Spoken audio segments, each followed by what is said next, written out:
शरद पूर्णिमा के दिन करें ये 5 सरल उपाय। जीवन में कभी भी नहीं होगी धन संपत्ति की कमी। शरद पूर्णिमा का दिन बहुत ही खास माना जाता है। मान्यता है कि इस दिन समुद्र मंथन के दौरान मां लक्ष्मी का प्राकट्य हुआ था।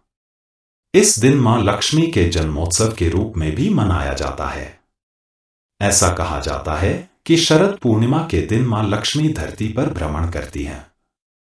इसलिए इस दिन जो व्यक्ति सच्चे मन से मां लक्ष्मी की उपासना करता है, उनके सभी काम आसानी से पूरे हो जाते हैं। साथ ही उस व्यक्ति को कभी भी धन धान्य की कोई कमी नहीं रहती है। शरद पूर्णिमा को कोजागरी पूर्णिमा के नाम से भी जाना जाता है।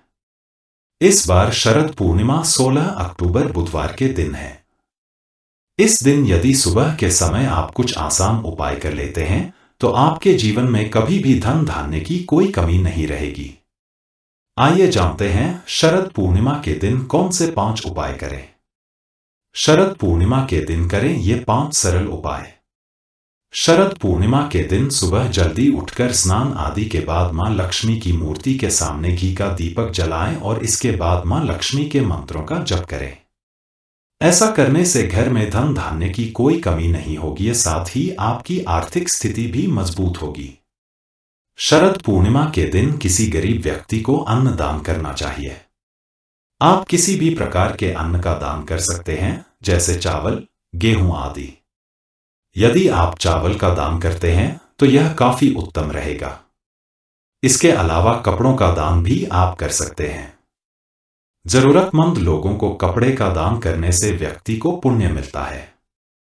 शरद पूर्णिमा के दिन ह्रीं श्री क्रीं क्ली श्री लक्ष्मी मम गृहे धन पूरे चिंताएं दूरे दूरे स्वाहा। इस मंत्र का जाप करने से व्यक्ति को धन की प्राप्ति होती है। इस मंत्र का कम से कम 108 बार जप जरूर करें। इस दिन माता लक्ष्मी को पीले रंग की कौड़ियां अर्पित करें।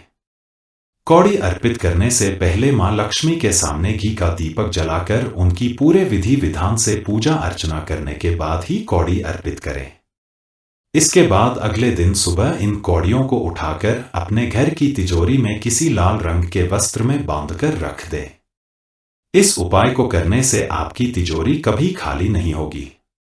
मां लक्ष्मी को पान बेहद प्रिय है, इसलिए उनकी पूजा में पान के पत्ते का विशेष महत्व है। शरद पूर्णिमा के दिन मां लक्ष्मी की पूजा में पान के पत्ते का इस्तेमाल जरूर करें। इसके बाद इस पान के पत्ते को लेकर घर परिवार के सभी लोगों को प्रसाद के रूप में बांट दें। ऐसा करने से घर में सुख शांति के साथ साथ धन की वर्षा भी होगी। मां लक्ष्मी कभी भी आपके धन के भंडार खाली नहीं होने देंगी। इन बातों का रखें खास ध्यान। शरद पूर्णिमा के दिन किसी भी प्रकार का तामसिक भोजन न करें। इस दिन लहसुन, प्याज का सेवन भी निषेध माना गया है। उपवास रखें तो ज्यादा बेहतर होगा। शरीर के शुद्ध और खाली रहने से आप ज्यादा बेहतर तरीके से अमृत की प्राप्ति कर पाएंगे। इस दिन काले रंग का प्रयोग न करें और न ही काले रंग के कपड़े पहनें। चमकदार सफेद रंग के वस्त्र धारण करें तो ज्यादा अच्छा होगा। शरद पूर्णिमा पर चांद की रोशनी में रखी खीर खाने का विशेष महत्व बताया गया है। शरद पूर्णिमा की रात चांदनी में खीर रखने की परंपरा है। माना जाता है कि चांद की किरणों से खीर में अमृत का रस घुल जाता है। खीर को कांच, मिट्टी या चांदी के पात्र में ही रखें। अन्य धातुओं का प्रयोग नहीं करें। शरद पूर्णिमा के दिन घर में किसी तरह का झगड़ा और आपसी कलह नहीं करना चाहिए। ऐसा करने से घर में दरिद्रता का वास होने लगता है। ऐसी मान्यता है कि शरद पूर्णिमा के दिन पूजा करने से घर में सुख समृद्धि आती है और चांदनी रात में रखी गई खीर खाने से स्वास्थ्य लाभ होता है। इस दिन पूजा करने से मन शांत होता है। शरद पूर्णिमा आध्यात्मिक विकास के लिए एक अच्छा अवसर है। शरद पूर्णिमा के दिन घर की साफ सफाई करके दीपक जलाएं। इससे घर में सुख समृद्धि का वास बढ़ता है और जीवन में आने वाली परेशानियों से छुटकारा मिलता है।